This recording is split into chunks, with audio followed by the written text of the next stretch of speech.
avec cette conférence qui s'appelle « Comment sauver l'école » qui est animée par un ancien directeur d'école pendant 36 ans, référent des Patriotes 59, ancien conseiller régional des Hauts-de-France, Daniel Philippot.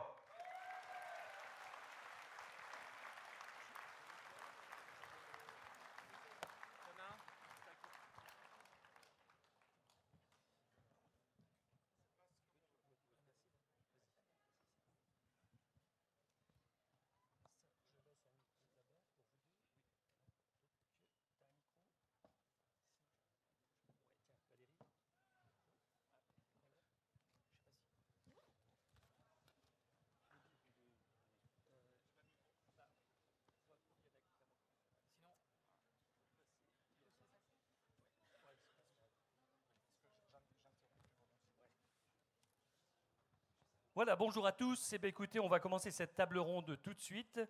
Comme l'a dit Eric, le thème est le suivant, comment sauver l'école, hein. Alors, je commencerai par dire que si on s'en tient aux résultats qui ont été publiés récemment, résultats du baccalauréat 2023, on pourrait penser que tout va bien, hein, puisqu'on a un taux de réussite qui est de l'ordre de 91% quasiment, 95,7% pour le baccalauréat général. On a plus de la moitié des candidats qui ont une mention, donc on pourrait dire que oui, effectivement, tout va bien. Pourtant, tout le monde le sait, l'école va mal. Le niveau baisse, tout le monde peut le constater, et tout le monde est d'accord sur ce constat, et on a une pénurie d'enseignants. Toutes les évaluations nationales et internationales montrent que la baisse de niveau se poursuit. Elle continue d'année en année. À chaque évaluation, on voit une baisse. On avait pourtant le ministre Blanquer qui disait le niveau monte, il n'y a pas si longtemps. Et puis on a eu son successeur Papendiaï qui a dit le niveau d'ensemble baisse. Donc comprenne qui pourra. Mais il y a un double phénomène qui est inquiétant, c'est qu'on a de plus en plus d'élèves qui sont en difficulté et de moins en moins de très bons élèves.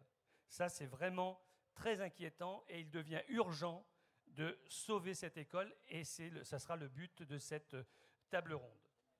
Permettez-moi... Ah oui, on me signale que je dois annoncer qu'il y a actuellement une autre table ronde à l'étage sur la sortie de l'OTAN, la défense, etc. Voilà, donc je voudrais tout d'abord vous présenter les orateurs qui vont donc animer cette table ronde. Alors je vais commencer...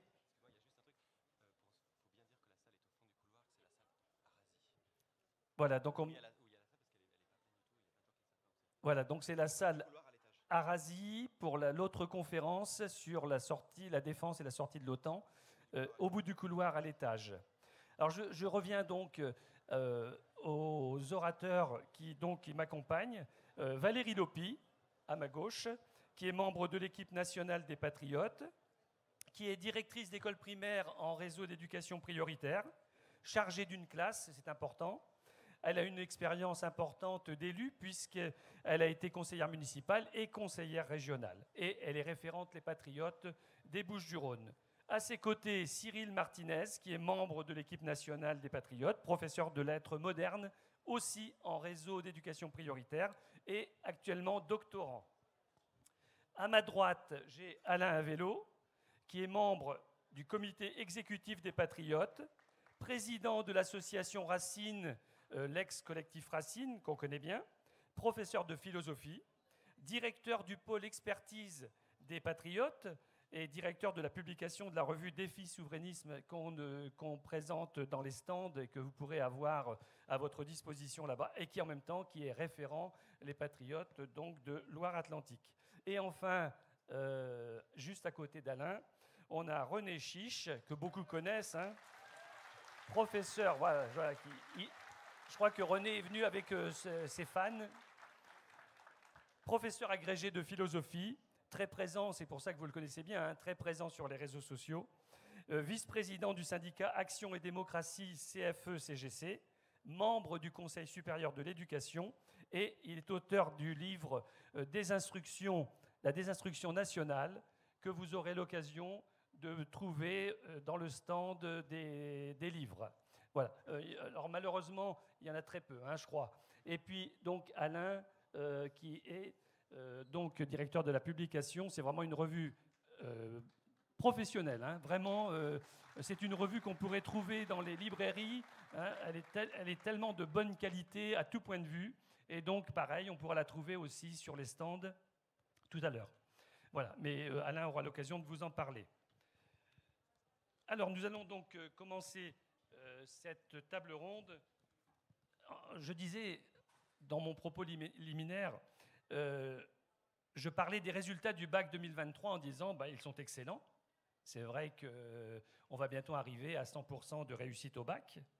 Évidemment, c'est un examen qui n'a plus aucun sens quand on sait que certains bacheliers arrivent à l'université, en faculté, en sachant à peine lire et avec des copies bourrées de fautes d'orthographe. Hein. Mais rappelez-vous, en 1985, Jean-Pierre Chevènement voulait amener, son objectif, c'était d'amener 80% d'une classe d'âge au bac, à l'horizon 2000. Écoutez, on y est, hein, on y est, oui. Actuellement, on a un peu plus de 79% d'une classe d'âge qui arrive au bac. C'est-à-dire que l'objectif est atteint, mais vous voyez les dégâts que ça a pu susciter. Et donc, moi, je voudrais demander à René Chiche, comment lui qui veut, et qui l'a écrit, qu'il veut abroger ce système, naturellement, parce que là, on ne peut pas tenir dans ces conditions-là, qu'il nous explique un petit peu ce qu'il en pense de cette volonté d'amener 80% d'une classe d'âge au bac, et ce qu'il pense, et ce qu'il nous dit qu'il pense des résultats de ce baccalauréat. Merci. Bon, je suis d'abord ravi d'être là, impressionné par la ferveur qui règne aussi bien au niveau du public que dans l'organisation, par le sérieux aussi des sujets abordés. Et c'est la raison de ma présence. Contrairement aux autres intervenants, je ne fais pas partie de votre mouvement, mais un parti qui s'intéresse à ce sujet essentiel, parce que c'est à l'école que tout commence, et par l'école que tout commence, c'est déjà un bon signe. Et un parti qui s'intéresse aussi à la liberté d'expression, qui est très menacée en ce moment, les deux sujets étant liés d'ailleurs, ce sont les deux raisons de ma présence ici. Concernant la question qui vient de m'être posée, je voudrais d'abord apporter un petit correctif, car Chevènement n'avait pas parlé de 80% de bacheliers, mais de 80% d'une génération au niveau du baccalauréat. Oui, tout à fait. Or, effectivement, nous avons maintenant 80%, voire plus, de bacheliers, mais qui n'ont pas le niveau qui est attendu. Ce qui est extrêmement préoccupant. Parce que dans n'importe quel système, dans n'importe quelle organisation, de tels résultats impliqueraient immédiatement la démission, le limogeage, voire le procès des responsables. On a le plus gros budget de l'État, on a des élèves qui passent 15 ans sur les bancs de l'école et qui entrent à l'enseignement supérieur dans un état de quasi-illettrisme. C'est un scandale. C'est un scandale et c'est un mensonge d'État. La première des choses, pour sauver l'école,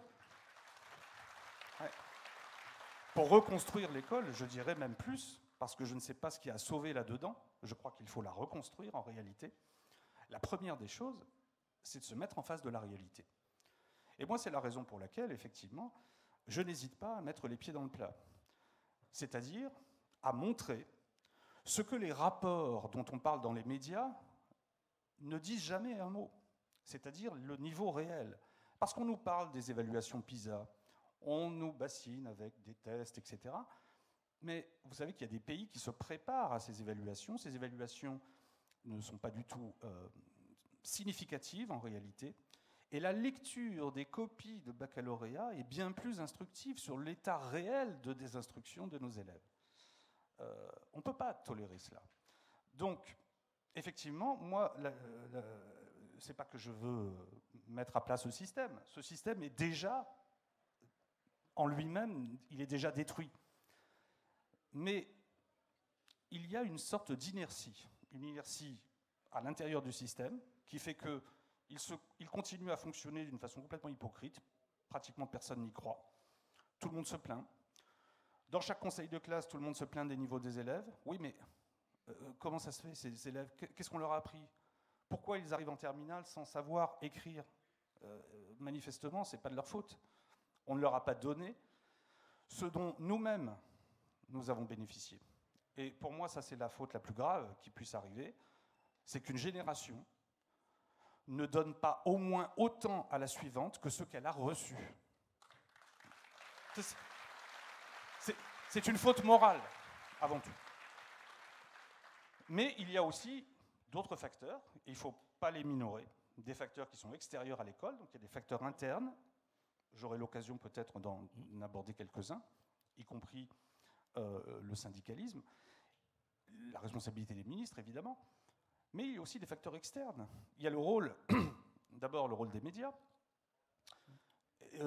qui fabriquent une réalité parallèle, y compris dans le domaine de l'école. De quoi on parle en ce moment? Vous ouvrez un poste de télévision ou de radio, on ne parle que de l'abaya, on ne parle pas du niveau scolaire. Bon, je ne dis pas que l'abaya, ce n'est pas un problème, bien sûr c'est un problème. Alors on en reparlera, René. Hein. Mais oui, c'est un problème. Oui, mais ce n'est pas le problème de l'école. Non, ce n'est pas le problème. Le problème de l'école principal, c'est celui que nous avons évoqué pour commencer. Oui. Et puis, il y a le numérique. Là, c'est un vrai danger. J'alerte particulièrement tout le monde là-dessus, parce que si nos élèves, leurs capacités intellectuelles sont en ce moment en train d'être détruites, personne ne prend les mesures nécessaires. On devrait absolument être ferme là-dessus. Voilà. Alors, justement, sur le numérique, je vais rebondir simplement pour signaler que la Suède, par exemple, supprime totalement, à partir de cette rentrée, tout ce qui était numérique dans les écoles. Et remet des livres au goût du jour. Là-bas, on s'est aperçu que c'était une catastrophe, justement, dans l'apprentissage de la lecture. Et donc, au bout de quelques années d'expérience, retour à la case, mais alors pire qu'à la case départ, parce que là, on bannit complètement tout ce qui est numérique et on remet des livres dans toutes les mains, dans toutes les écoles, à partir du plus jeune âge. Je voudrais ajouter un dernier mot, excusez-moi. Quand je parle de quasi-illettrisme, souvent, on croit que je parle de l'orthographe. L'orthographe, c'est un sujet, mais c'est un sujet secondaire. La langue, c'est la structure de la pensée. C'est la structure de la pensée. L'apprentissage de la langue est la condition, non seulement de tous les autres apprentissages, mais même de l'exercice de son métier d'homme. Je dis bien de son métier d'homme, car ce qui nous distingue des bêtes, c'est notre capacité à parler, c'est ce que disait déjà Aristote il y a 2500 ans. Et donc c'est un enjeu qui déborde la simple question de l'école, et je dirais même la simple question de la citoyenneté. C'est un enjeu civilisationnel, c'est un enjeu qui concerne l'humanité. On va avancer, René, parce que je voudrais aussi passer la parole à mes collègues. Et là, je me tourne vers Valérie, parce que tu disais il faut reconstruire. Mais pour reconstruire sur des bases, il faut qu'elles soient solides. Et donc, Valérie, justement, proposait déjà d'abolir la loi Jospin, qui a fait terriblement mal à l'éducation nationale quand il en était ministre. Alors, là, vous m'entendez? Oui, c'est bon. Effectivement, la loi Jospin, c'est celle qui a mis en place les cycles. Voilà, pour ceux qui ont eu des enfants à l'école primaire, c'est qu'en fait, au lieu d'avoir des objectifs de savoir par année scolaire, eh bien, on va dire mélangé avec les autres classes, ce qui fait qu'à la fin du primaire, eh bien, finalement, on ne sait pas quel savoir exactement il faut savoir. Et donc, bien sûr que cette loi, il faut l'abolir. Il faut aussi abolir celle de M. François Fillon, vous voyez, pourtant la gauche, la droite. M. François Fillon qui a mis en place les compétences, ce qui fait que lorsque votre enfant vous rapporte des évaluations, vous ne savez pas trop ce qu'il a appris, parce qu'en fait, au lieu d'avoir un bulletin trimestriel avec des notes pour chaque discipline, eh bien, vous avez des phrases qui veulent tout dire et rien dire. Donc voilà, ces deux lois-là, il faut les abolir, parce qu'effectivement, il faut qu'à chaque année scolaire, à la fin de chaque année scolaire, les enfants aient acquis un certain nombre de savoirs et non pas de compétences. Et s'ils n'ont pas acquis ces savoirs, eh bien, ils ne peuvent pas passer dans la classe supérieure parce qu'ils ne seront pas capables d'apprendre l'année suivante. Oui, et alors, justement, quand on parle d'avoir des bases solides, saines, On a eu aussi la proposition qu'on retrouvait d'ailleurs dans les 100 propositions de Racine, à savoir la fin du collège unique. Et Cyril voudrait nous en dire quelques mots, puisqu'il travaille aussi en collège, justement dans un réseau d'éducation prioritaire. Oui, absolument. Déjà, en fait, il faut peut-être recontextualiser que le collège unique a été la continuité d'une politique qui a été menée durant les années Mitterrand, de travail de sape en fait, des métiers d'apprentissage, des métiers professionnels, comme quoi, par exemple, si on est en lycée professionnel, si on fait de l'apprentissage, c'est parce qu'on est mauvais ailleurs et que donc on va choisir une voie qui serait, pour ces gens-là, une mauvaise voie, une voie qu'il faudrait fuir. Alors oui, effectivement, il faut abolir le collège unique. Moi, j'ai plein d'élèves qui sont épanouis dans d'autres domaines et qui ont envie de réussir dans ces domaines-là, mais qui ne peuvent pas et qui sont en souffrance dans le domaine du général. Et je pense qu'à partir de la 5e, il faut commencer à créer une forme de classe de prédétermination, c'est-à-dire qu'à partir de la 4e, l'élève, en fonction de ses appétences, ses compétences et justement les domaines dans lesquels il est épanoui, puisse s'orienter dans un collège soit général, soit professionnel, pour ensuite faciliter la transition dans le lycée professionnel ou dans le lycée général. Et en même temps, pour les professeurs, c'est aussi plus rassurant d'avoir en face de soi des élèves, soit qui sont en voie générale et qui donc ont un niveau, enfin, bien sûr, c'est toujours hétérogène, mais d'avoir un niveau à peu près convenable, où on peut avoir un apprentissage beaucoup plus facilité par rapport à ça, et pareillement pour ce qui est du lycée professionnel, et du collège professionnel, bien sûr. Oui, et donc, à partir du moment où on partira sur des bases saines, on pourra reconstruire. Et on pourra donc commencer à sauver l'école. Ça sera un travail de longue haleine. Valérie, tu parlais de recentrer l'école sur les savoirs fondamentaux. Alors, je me suis amusé à regarder quand même ce que les anciens ministres ont pu dire là-dessus. Et on s'aperçoit que Chevènement, Bayrou, Allègre, Lang, Luc Ferry, Darcos, Châtel, Vallaud-Belkacem, Blanquer, tous, sans exception, vous retrouvez leurs écrits, tous ont déclaré à partir de maintenant, on va recentrer l'école sur les savoirs fondamentaux. Tous l'ont dit. Et pourtant, on continue de le dire. Ça veut dire que, forcément, ça n'a pas été fait. Valérie. Et oui, donc il y a encore, dernièrement, ce nouveau ministre de l'Éducation nationale a dit que pour parler aux classes moyennes, pour qu'ils ne soient pas déçus de l'école publique, il faut remettre les savoirs fondamentaux. Sauf qu'il y a effectivement un élève sur 3 qui ne sait ni lire ni écrire lorsqu'il rentre en 6e.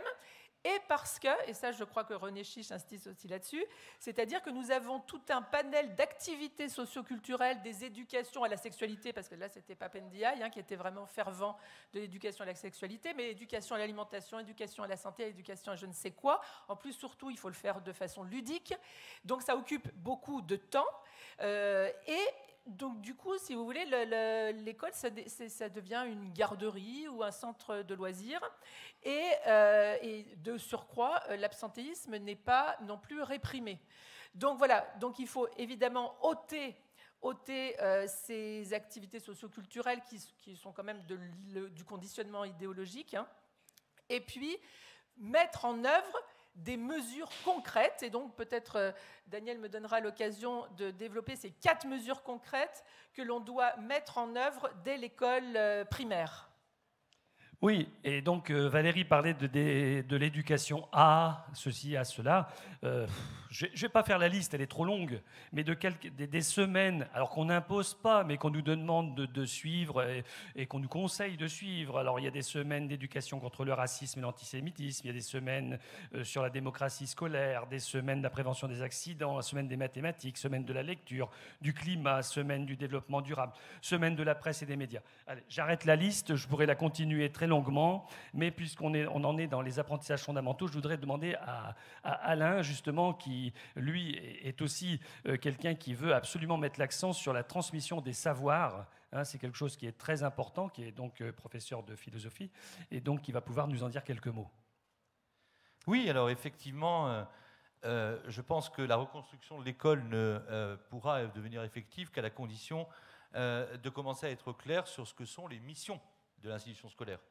Et évidemment, la première mission de l'institution scolaire, c'est de transmettre des savoirs et des savoir-faire parce qu'effectivement, nous sommes tout à fait partisans, et c'est même un impératif, de revaloriser la voie professionnelle de sorte à réaliser l'égalité.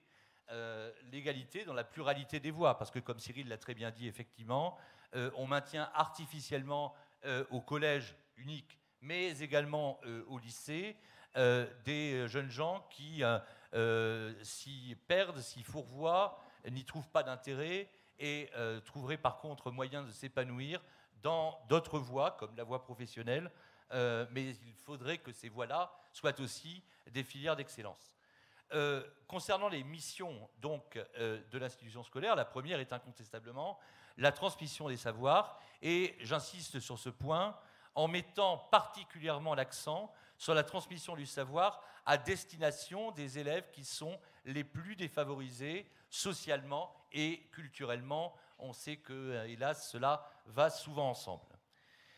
Je soulignerai une autre mission fondamentale de l'école, qui en réalité n'est pas tout à fait une autre, mais est l'autre face de celle dont je viens de parler, qui est que l'école doit fabriquer des citoyens. Valérie disait, non, c'est Daniel qui rappelait que l'accent sur les fondamentaux, tous les ministres en ont parlé les uns après les autres, sans que cela ne change rien du tout à la triste réalité. Eh bien, de la même façon, tous les ministres ont insisté ou ont brandi la nécessité d'un véritable enseignement civique qui, dans la réalité, n'a accouché que de plaisanteries même tout à fait parfois retorses. Je pense aux dernières moutures de l'instruction, entre guillemets, civique, ce qui en tient lieu, à savoir l'EMC, où en fait, on ne transmet pas de connaissances, on organise des exposés, des débats, on se repaît des poncifs à la mode, le développement durable, la sauvegarde de la planète, etc. Non, il est absolument impératif, surtout quand on observe à quel point notre société est aujourd'hui fragmentée, où le séparatisme, pour reprendre le terme inventé par le macronisme, sévit.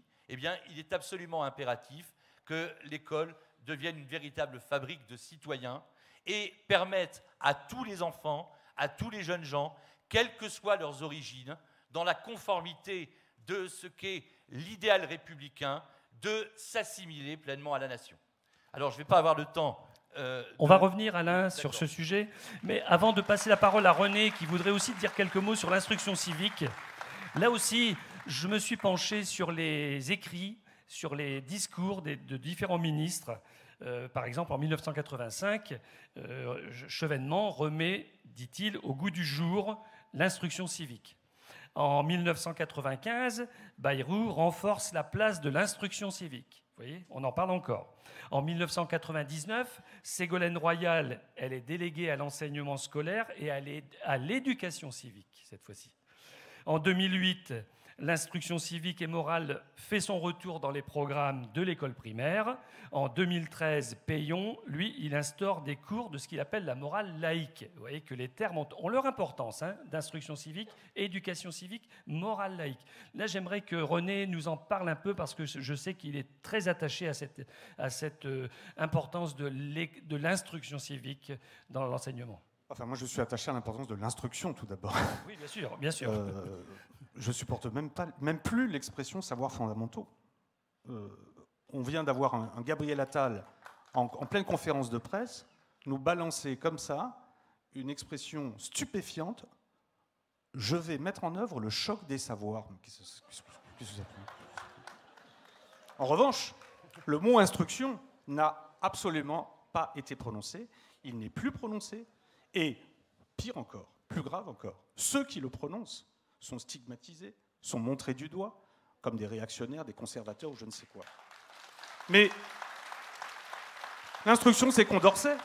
L'école, c'est Condorcet. Il suffit de le lire, les 5 mémoires sur l'instruction publique. Et l'émancipation n'est possible que par l'instruction.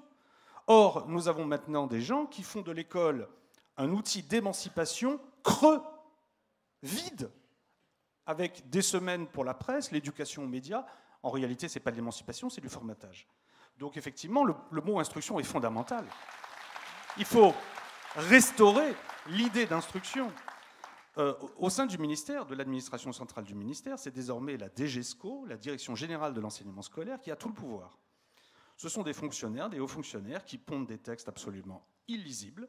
On a parlé tout à l'heure des cycles et de l'enseignement par compétences. Je vous invite à jeter un coup d'œil et à comparer les programmes scolaires des années 50 et les programmes scolaires d'aujourd'hui. Les programmes scolaires des années 50 tenaient sur une page A4. Et ils énonçaient d'une façon claire les contenus, les connaissances qui devaient être acquises et qui devaient être acquises à la fin de l'année scolaire. C'était clair. Il y avait des repères simples pour tout le monde. Aujourd'hui, vous voulez connaître le programme de votre élève à tel et tel niveau. C'est un document qui fait 70 pages, absolument illisible. On se demande, quand on tourne les pages, mais de quoi ils parlent? Soit ils enfoncent des portes ouvertes, soit ils disent rien. Et on cherche les connaissances qu'il faut acquérir. Et effectivement, comme maintenant, ce n'est même plus par année scolaire, mais sur un cycle, c'est-à-dire sur 3 ans, les élèves passent 3 ans à ne rien apprendre. Et ils passent au cycle suivant. En précisant, René, que les cycles ont même changé, parce que parfois on nous disait tel cycle, c'est tel cours, tel cours, tel cours, mais on les a changés aussi en cours de route. Hein. Oui, et alors moi je voulais ajouter que nous avons des ministres qui le savent très bien et qui font semblant parfois d'entendre les critiques et de leur donner satisfaction. Je pense à Jean-Michel Blanquer qui a trompé tout le monde. Et qui a trompé tout le monde, notamment sur la question du redoublement, puisqu'il a fait croire, dès qu'il est arrivé, qu'il le restaurait. En réalité, il ne l'a pas restauré du tout. Mais ce n'est pas une sanction, le redoublement. Ce qui est, c'est respecter l'élève, parce que si on laisse des difficultés devenir de véritables lacunes, à un moment donné, on ment aux élèves, on les trompe sciemment. Et ça, effectivement, c'est intolérable. Sur l'EMC, sur l'éducation morale et civique, en écoutant Alain, j'avais envie de l'interrompre, mais je n'ai pas osé l'interrompre, mais je voudrais dire quelque chose de très grave. Enfin, tout le monde sait ce qui est arrivé à Samuel Paty. Ce qu'on ne dit pas assez, ce qu'on ne souligne pas assez, c'est que Samuel Paty a eu la tête coupée à la suite d'un cours, entre guillemets, puisque ce n'est pas, comme tu l'as très bien dit, un cours, ce sont des débats, à la suite d'une heure d'EMC. L'EMC qui avait été présenté par Najat Vallaud-Belkacem comme une réponse, ce n'était pas le cas en réalité, mais enfin elle l'avait instrumentalisé de cette façon, comme une réponse aux attentats, à l'époque, les attentats de 2015. Si il avait fait simplement un cours d'histoire, en apprenant quelque chose, un contenu précis à des élèves, il n'y aurait eu aucun problème. Faire débattre des élèves, des jeunes élèves de 4e sur des thèmes aussi fondamentaux que la liberté, alors qu'on ne leur a pas donné les connaissances pour que leur débat ait un sens, c'est, encore une fois, un mensonge. Donc, moi, je vais même plus loin, enfin, je ne vais pas plus loin, parce que je pense que c'est le contenu de la proposition d'Alain. Il faut enseigner le droit. Nous avons des élèves qui ne connaissent absolument rien à nos institutions et qui arrivent à l'âge de voter, ils ne savent même pas faire la différence entre un conseil régional, un conseil départemental, ils ne savent pas ce que c'est que la Cour des comptes, etc. Et que fait l'école ? Alors, que fait l'école ? Oui, l'école, moi je peux en parler, mais Valérie, elle pourrait en parler également. L'école, on lui a supprimé tant et tant d'heures de cours depuis les années 60, qu'on peut considérer qu'un élève d'école primaire a une année de moins de scolarité qu'un enfant des années 60-70. On considère qu'il y a une année de moins. Alors après, je ne parle pas des contenus qui sont catastrophiques. Et justement, là, je voudrais repasser la parole à Valérie, parce que Valérie... Oui, bien sûr, sans problème, bien sûr, Alain. Valérie, je voudrais te demander, là, tu prônes naturellement le retour aux méthodes classiques, parce qu'on a vu les dégâts qu'on a constatés sous Jospin. Moi, je considère que Jospin, c'était vraiment le premier, vraiment, il y en a eu d'autres, hein, mais celui qui a démoli l'école sur différents thèmes qu'on pourrait aborder, qu'on n'aura pas le temps de voir aujourd'hui. Mais donc, je voudrais repasser la parole à Valérie sur ce sujet. Alors, il est évident que l'école primaire, c'est d'abord savoir lire, parce qu'après, pour savoir parler, pour savoir écrire, il faut savoir lire. Et évidemment, la méthode syllabique, c'est-à-dire B et A fait bas, est nécessaire pour pouvoir lire, pour pouvoir aussi orthographier, parce qu'on ne peut pas savoir orthographier avec du global. Et ça signifie aussi qu'il faut un entraînement comme un sportif qui va écrire beaucoup, qui va lire beaucoup. Et donc ça veut dire que cet entraînement, il faut qu'il représente au moins 50% du temps scolaire pour les petites classes, CP, CE1, et au moins 40% pour les cours moyens. Et ça veut dire justement qu'on ne va pas se fier, comme ce que l'on fait, ce que nous impose quasiment aujourd'hui, aux tablettes numériques. Parce que les tablettes numériques sont rentrées dans les écoles, et là, en tout cas je parle pour mon école, elles veulent rentrer maintenant à la maternelle.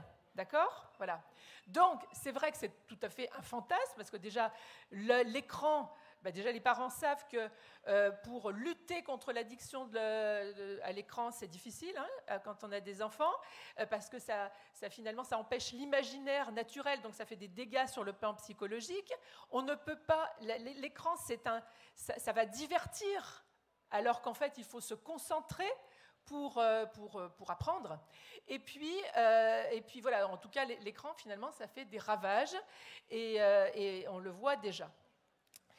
Donc, la méthode syllabique, et puis ça veut dire aussi qu'il faut réinstituer je vais aller dès le CP, que les parents soient des accompagnateurs le soir, c'est-à-dire un petit travail de lecture le soir avec leur enfant, parce qu'ils doivent rester les éducateurs, les parents, et donc accompagner leur enfant dans une petite lecture par leur affection, par leurs exigences morales, et qu'ils ne soient pas, et qu'ils ne deviennent pas des usagers consommateurs. Voilà. Donc tout ça, c'est ce travail d'entraînement. Et puis aussi la tablette numérique, vous imaginez bien qu'on ne peut pas écrire avec une tablette numérique, mais eux, ils considèrent que l'enfant, il va écrire avec des lettres comme ça en tapant dessus. Voilà. Écrire, ça veut dire faire le geste de l'écriture et apprendre sur du papier à écrire. Donc voilà, tout ça participe à vraiment de vrais apprentissages. Alors j'évoquais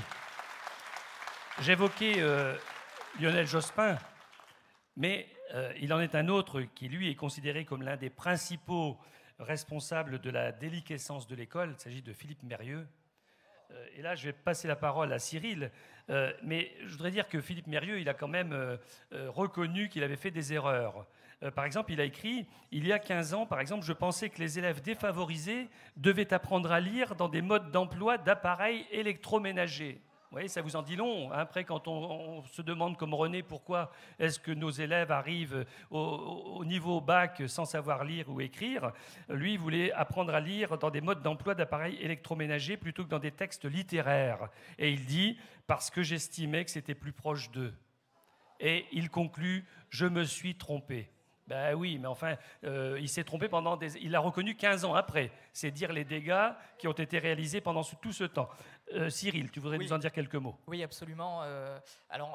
Philippe Mérieux, il s'excuse maintenant, mais le mal est fait et son influence dans les formations des professeurs, dans les consignes que reçoivent les professeurs de la part des inspecteurs est toujours présente. Son influence est néfaste. Enfin, faut quand même rappeler que Philippe Mérieux, il a eu l'oreille attentive de François Mitterrand, puis c'est ce qu'on appelle un pédagogiste dans le milieu.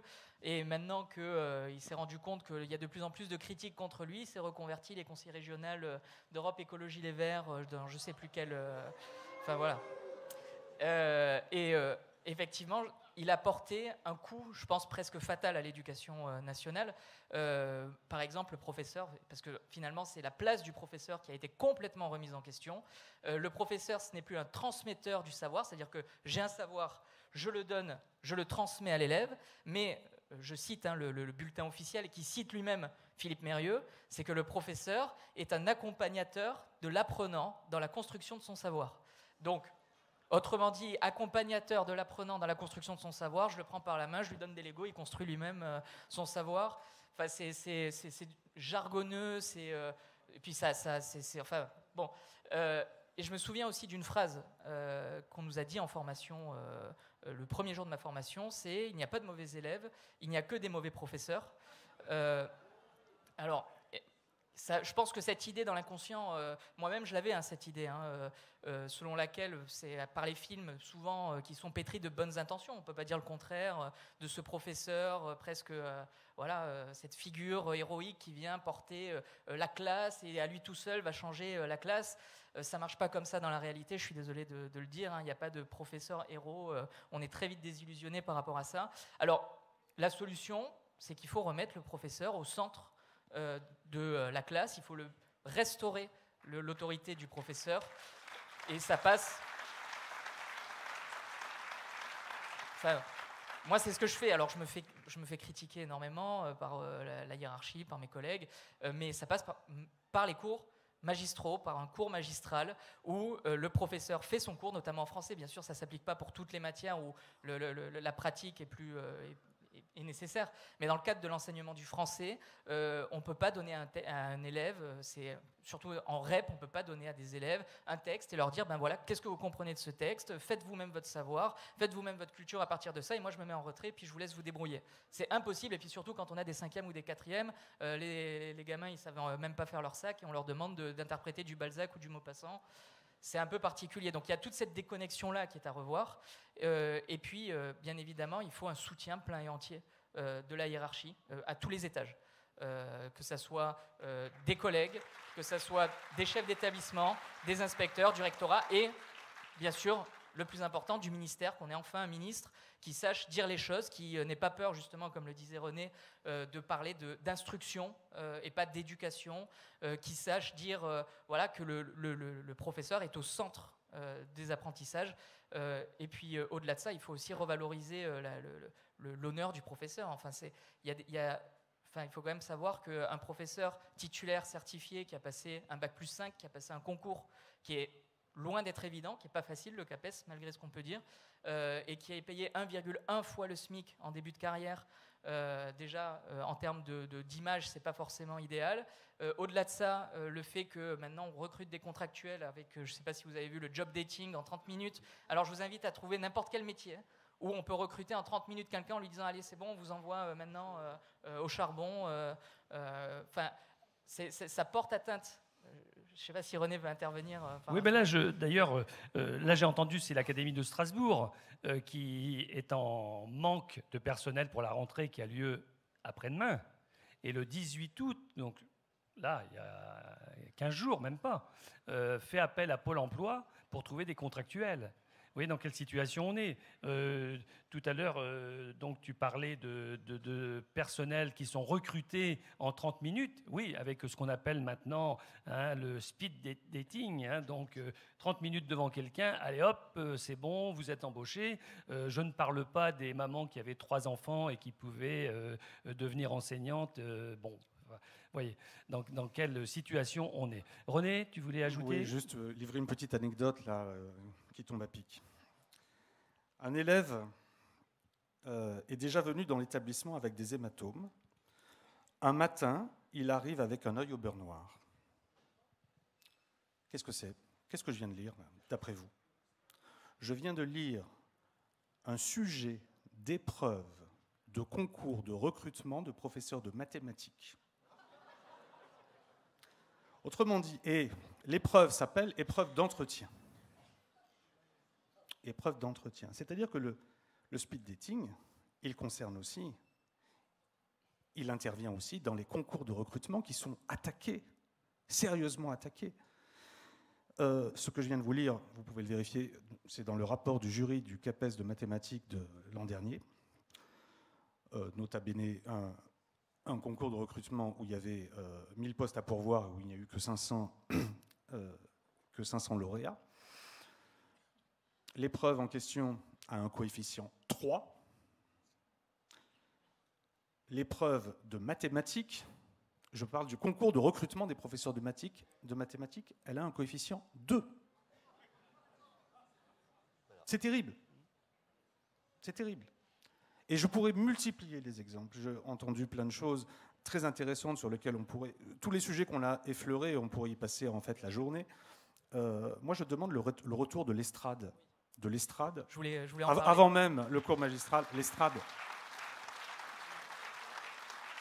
la volonté d'être le copain de l'élève, c'est la pire des trahisons, c'est ne pas assumer sa propre place d'adulte.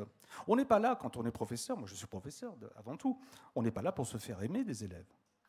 Mais on a l'impression que tout est fait de façon complètement démagogique au ministère, par peur de choquer l'élève, de le brusquer.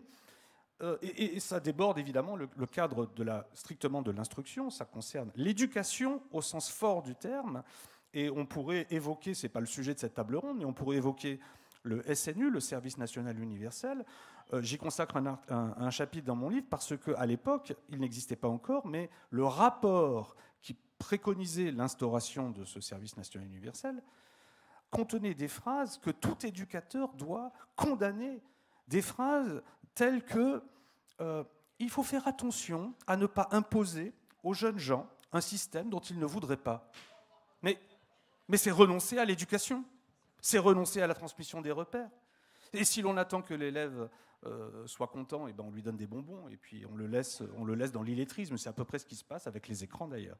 Bon, voilà. Là, je voudrais donc passer la parole à Alain qui voulait revenir sur un problème de droit. C'est ça qui avait été souligné? Alors, plusieurs choses. Évidemment, on dit beaucoup de choses, notamment en essayant de simplifier, puisque nous savons que parmi vous, un nombre de personnes ne sont pas des spécialistes ou n'appartiennent pas au milieu enseignant. Je voudrais souligner, bien sûr, que tout ce que nous proposons un peu à la volée au cours de nos échanges est systématisé dans un texte que dont vous pouvez prendre connaissance. Les Patriotes possèdent donc un pôle d'expertise que j'ai le plaisir et l'honneur de diriger. Et ce pôle d'expertise a un site internet sur lequel je vous invite à vous rendre. L'adresse du site est www.souverainisme.fr. Les contributions de nos experts sont classées par rubrique thématique. Et lorsque vous vous rendrez sur la rubrique consacrée à l'école, vous pourrez donc lire les 100 propositions pour l'école et l'université de demain, alors qui est un document antérieur à la naissance des Patriotes, qui a été élaboré par l'association que Daniel a évoquée tout à l'heure, l'association Racine, anciennement Collectif Racine, que je préside par ailleurs, et qui est tout de même pleinement d'actualité, même s'il faudrait faire quelques mises à jour. Vous retrouverez l'ensemble donc des choses que nous avons dites aujourd'hui. Je voudrais, si j'ai quelques minutes simplement, parce que de ce sujet nous n'avons que peu parlé, revenir, que peu parler, j'en ai parlé tout à l'heure, mais je voudrais approfondir et rebondir sur ton évocation de la nécessité d'un enseignement juridique au niveau au moins du secondaire, je voudrais revenir sur cet impératif de fabriquer des citoyens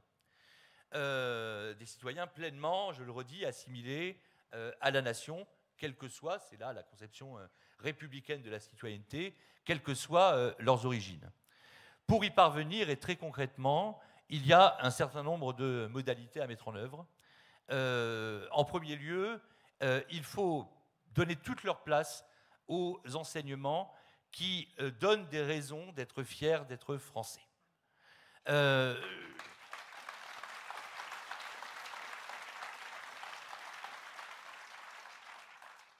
On a parfois moqué vous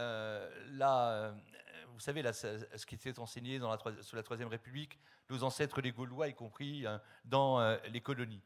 Mais cet enseignement, malgré son aspect en apparence cocasse, avait en réalité toute sa raison d'être, en pleine conformité, là encore, avec la conception républicaine de la citoyenneté. Il importe que, je le redis, les jeunes gens, quelles que soient leurs origines, quel que soit le nombre de générations depuis lequel ils sont français, se reconnaissent pleinement dans la France et dans ses institutions. Alors, évidemment, on pense ici tout particulièrement à l'enseignement de l'histoire, qui doit prioritairement être l'enseignement de l'histoire nationale. Je n'ai pas le temps de revenir sur le fait que les grandes figures de notre histoire sont aujourd'hui complètement exclues des programmes scolaires. Il faut bien sûr que l'enseignement de l'histoire rompe une fois pour toutes avec cette manie absolument délétère de la repentance. Notre histoire est évidemment faite de pages glorieuses et il faut les enseigner comme telles à nos enfants. Il faut également que l'enseignement du français parvienne à donner à tous les enfants de France, quelles que soient leurs origines, je le répète, de véritables raisons d'aimer leur langue, de même que l'enseignement de la littérature française. Je vais très vite parce que je vois que le temps passe, mais autre moyen pour faire des enfants qui soient pleinement assimilés à la nation et qui soient de véritables citoyens, il faut bien entendu que l'école redevienne un sanctuaire, pour citer Jean Zay, où la violence des hommes n'entre pas. Un sanctuaire qui donc permette pleinement cette assimilation. Je pense à une chose toute simple. J'ai évoqué il y a 2 instants la Troisième République. La Troisième République, ça peut renvoyer peut-être certains d'entre vous à des souvenirs familiaux peut-être un peu cruels, a imposé de force la pratique de la seule langue française dans nos écoles.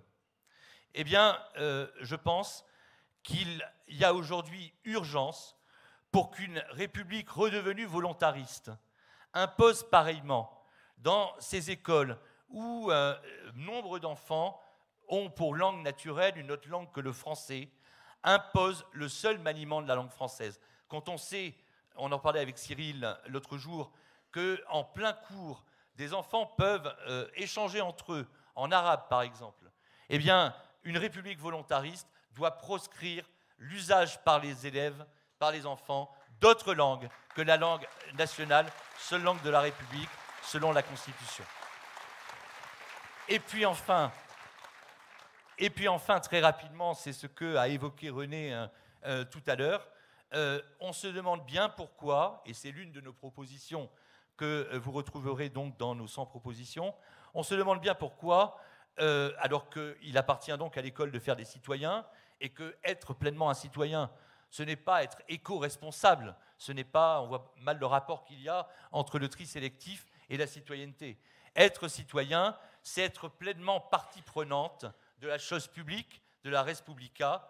Eh bien, pour que les enfants puissent arriver au point, à leur majorité, où ils soient des citoyens à part entière, il faut les doter, on revient sur l'impératif de la transmission du savoir, il faut les doter de véritables connaissances, d'une véritable compréhension du fonctionnement de nos institutions. René évoquait tout à l'heure le fait, vous demandez à un élève de terminale aujourd'hui à quoi sert l'Assemblée nationale, il n'en a absolument aucune idée, alors qu'un élève de terminale accède à sa majorité et donc au droit de vote durant l'année de terminale.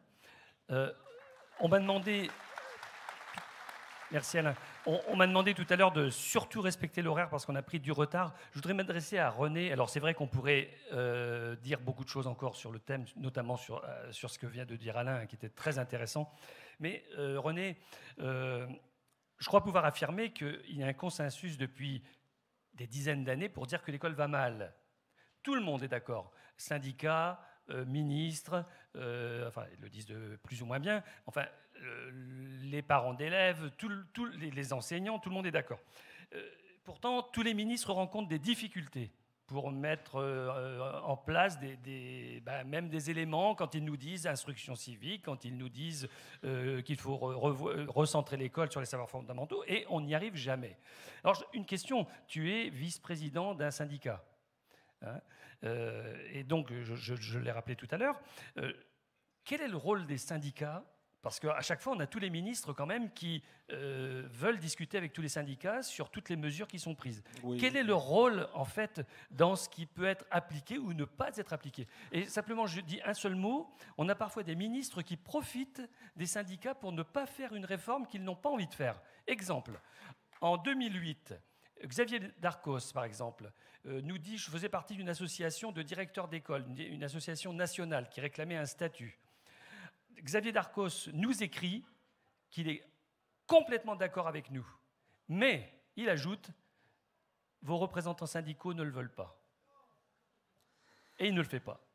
Eh bien là, on entre dans les vrais sujets. Alors, assez brièvement quand même, hein, parce que j'ai un autre sujet après. Alors, je ne sais pas de combien de temps... Si j'ai 1 minute, ça va être très difficile. Non. On entre dans dans le vif du sujet, si j'ose dire, parce que les intentions, nous les partageons, les ambitions, nous les partageons. C'est la question du comment. Le thème de la table ronde, c'est comment sauver l'école. Tout à l'heure, il a été fait mention de l'Assemblée nationale. Il n'y a plus aucun débat à l'Assemblée nationale sur l'école. Pourquoi ? La question de l'enseignement de l'histoire, la question de l'enseignement du droit, etc., a été complètement transférée par la loi Jospin au pouvoir réglementaire, et par la loi Peillon qui l'a aggravée, au pouvoir réglementaire. Au pouvoir réglementaire. Autrement dit, ce ne sont plus les députés de la nation, représentants du peuple, qui ont leur mot à dire sur le sujet. Ça a été confisqué par des technocrates. Ces technocrates comparaissent au Conseil supérieur de l'éducation devant une assemblée de représentants de ce qu'on appelle la communauté éducative. Association de parents d'élèves, dominée par, on va dire les noms, dominée par la FCPE, qui est en fait la succursale du Parti socialiste, et qui a un rôle majeur dans la destruction de l'école, mais qui, au Conseil supérieur de l'éducation, occupe un banc entier avec ses représentants, un nombre de voix considérable. Et là, il y a un véritable enjeu démocratique. J'en appelle à vous, j'en appelle au travers de vous à tous les Français. Emparez-vous du sujet de l'école, c'est-à-dire créer des associations de représentants de parents d'élèves pour ne pas laisser le monopole à ceux qui parlent en votre nom et qui ont une responsabilité immense. Il en va de même au niveau syndical. Alors bon, le Conseil supérieur d'éducation, il y a donc un banc entier pour la FCPE, un banc et deux bancs entiers pour deux gros syndicats qui sont des syndicats majoritaires et qui, à eux tout seuls, font la pluie et le beau temps. Alors, évidemment, les ministres ont peur des syndicats. Mais ils ne devraient pas, parce que les syndicats n'ont plus aucun crédit parmi les enseignants. C'est un jeu de dupes auquel nous assistons, avec la complaisance des médias, qui interrogent ces représentants syndicaux régulièrement, toujours les mêmes, alors qu'on voit bien que même lorsqu'ils lancent des appels à la grève, ils ne sont pas suivis par leur base, et que les grèves à l'éducation nationale, c'est devenu une catastrophe, parce qu'ils ont complètement dévoyé le principe même de la grève. Il y a donc, pour reconstruire l'école, qui est l'objectif que nous avons tous, je crois ici, une première étape qui est pour moi de reconstruire un syndicalisme, c'est-à-dire une véritable représentation des professeurs qui soit digne d'eux, qui les représente comme il faut. Vous avez les policiers, ils ont des syndicats qui sont très efficaces et qui les représentent vraiment, et qui les défendent vraiment. Les magistrats, ils ont des syndicats qui sont très efficaces. Les professeurs, ils ont des syndicats qui les caricaturent dans l'opinion, qui les caricaturent dans les médias. Et c'est de ça que les ministres prétendent avoir peur. Mais c'est complètement ridicule. En réalité, ils n'en ont pas peur et ils font ce qu'ils veulent. Je vous donne une information que vous pourrez vérifier. Tous les textes, donc non seulement toute la politique éducative est désormais au niveau du pouvoir réglementaire, c'est-à-dire du ministre qui ne passe pas devant le Parlement, qui ne rend pas compte devant le Parlement, alors qu'il faudrait qu'il y ait tous les ans un discours sur l'état de l'école et que les ministres soient comptables des échecs et des éventuelles réussites. Donc ça, c'est un point fondamental à mes yeux. Il faut retrouver... il faut que le politique s'empare de l'école, mais s'en empare en responsabilité, en rendant des comptes. Et puis, je vous invite donc à le vérifier par vous-même, puisque tout a été donné au pouvoir réglementaire, tout se passe par décret et arrêté. Ces décrets et arrêtés ne sont votés par personne. Néanmoins, le Conseil supérieur de l'éducation a un rôle consultatif. Eh bien, moi j'y suis depuis 2017, depuis 2017, depuis les premières réformes voulues par Jean-Michel Blanquer, en particulier la destruction du baccalauréat, tous les textes qui sont passés au Conseil supérieur de l'éducation ont reçu un avis défavorable, parfois un avis défavorable à l'unanimité, et le lendemain, ils étaient publiés au journal officiel. Et là, c'est un vrai problème démocratique. C'est le problème du contrôle que nous pouvons avoir sur nos ministres et sur leur mandat. Qui a mandaté ? Est-ce que vous avez mandaté Jean-Michel Blanquer ou Macron pour supprimer le baccalauréat et introduire le contrôle continu, qui est la destruction totale de l'autorité professorale et de la maîtrise de sa pédagogie, car maintenant les professeurs ont peur de mettre des mauvaises notes, parce que s'ils mettent des mauvaises notes, ils imaginent qu'ils vont désavantager leurs élèves par rapport à d'autres, ce qui fait que les notes ne veulent plus rien dire, plus personne n'y croit, et qu'on a aggravé un problème au lieu de le résoudre. C'est ça la réalité.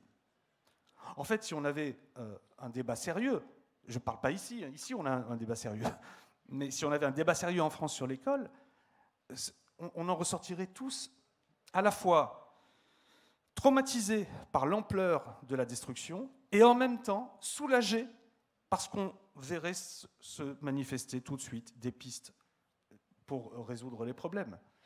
Et donc, le vrai sujet, c'est qui ne veut pas qu'on résolve le problème de l'école, manifestement. Alors,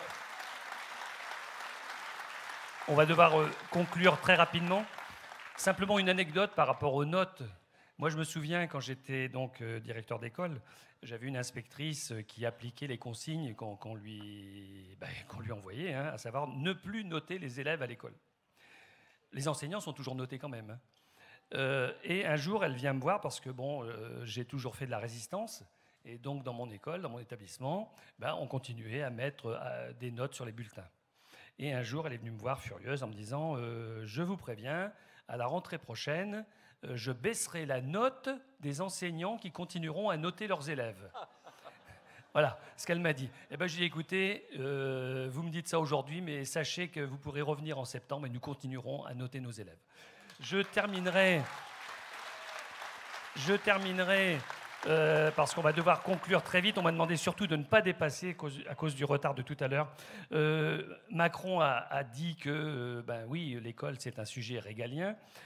Et donc, il a demandé à ce qu'on mette en place un système qui permette de faire revenir les élèves, notamment des quartiers défavorisés, à l'école à partir du 20 août.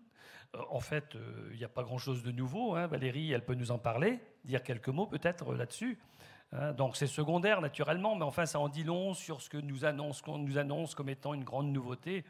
Oui, alors effectivement, c'était une annonce dès le 20 août et les élèves sont en classe, les élèves en difficulté bénéficient d'un enseignant. Alors déjà, c'est très difficile de trouver les élèves qui veulent bien venir le 20 août en classe et puis les enseignants aussi parce qu'ils sont payés à coups de lance-pierre. Et d'autre part, c'est vraiment du saupoudrage de moyens pour rendre en plus les familles encore plus consommatrices, hein, parce qu'il y a des parents par contre qui les mettent parce que ça fait la garderie de fin d'été, c'est sympa.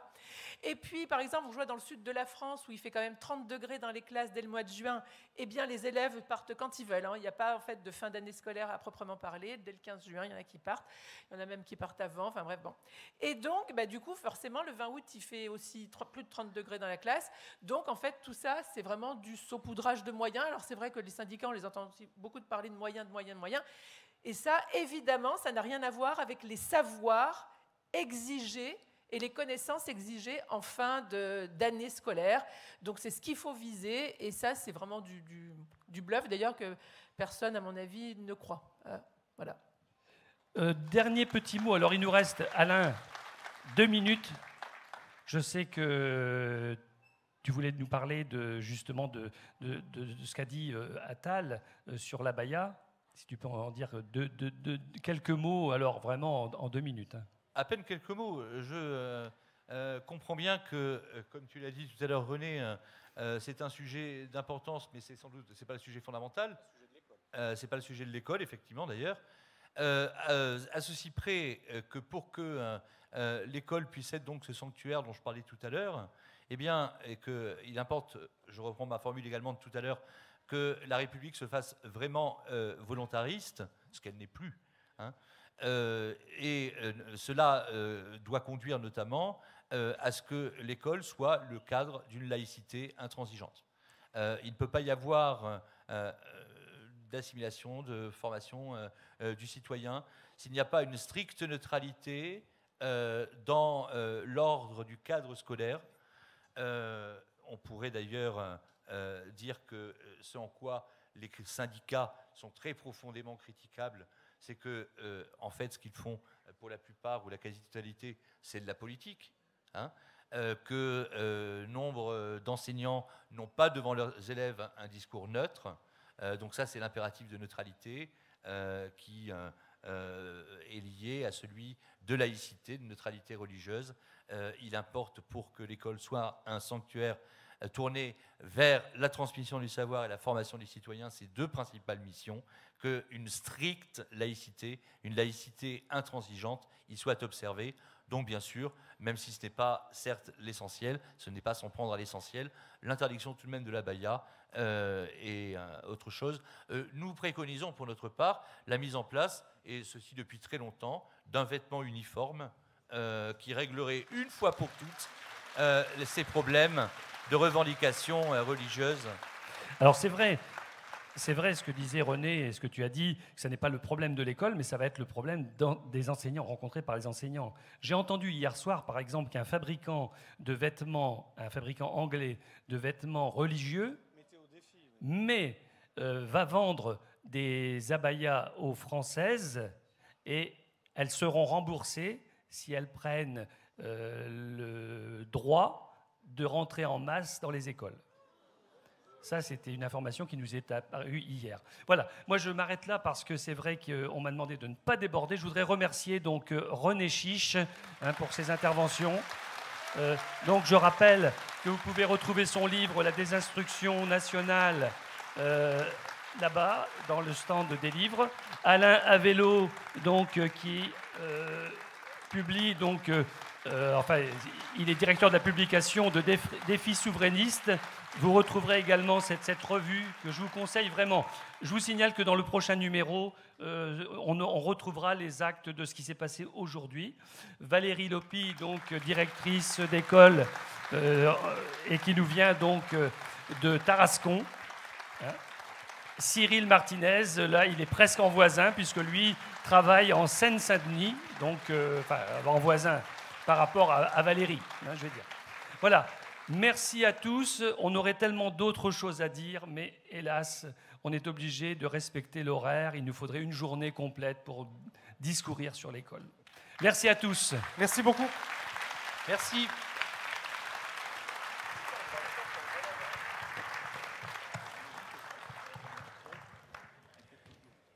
Mesdames et messieurs, merci d'être là. Merci aux intervenants de cette conférence sur l'école qu'on peut applaudir une nouvelle fois. Un tonnerre d'applaudissements, s'il vous plaît.